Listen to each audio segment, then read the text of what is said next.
Present trends are racing our planet down a dead-end 3-degree temperature rise.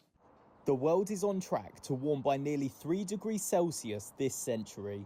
That's according to a new United Nations analysis released ahead of the COP28 climate summit in the United Arab Emirates. UN Secretary-General Antonio Guterres. The report shows that the emissions gap is more like an emissions canyon. The annual Emissions Gap Report assesses countries' promises to tackle climate change compared with what is needed. Anne Olhoff is the chief scientific editor of this report. Based on what countries are doing right now, if they continue the current efforts of climate mitigation, then we're looking at limiting temperature increase to 3 degrees throughout this century. With the climate promises for 2030, we're looking at an increase of between 2.5 and 2.9 degrees Celsius. So that's massive global warming and a lot or way beyond the Paris Agreement goal.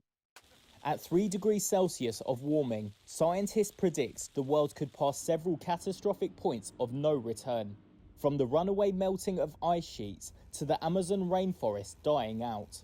We will see maybe 10 times as many extreme weather events in terms of extreme temperatures.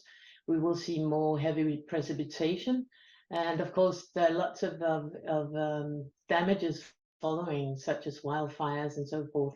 World leaders will soon meet in Dubai for the COP28 summit, with the aim of keeping the Paris Agreement warming target of 1.5 degrees Celsius alive. But the new UN report does little to inspire hope that this goal remains in reach.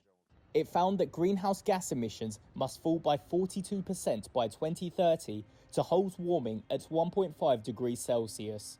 But global emissions actually rose by more than 1% between 2021 and 2022, reaching a record 57.4 gigatons of carbon dioxide equivalent.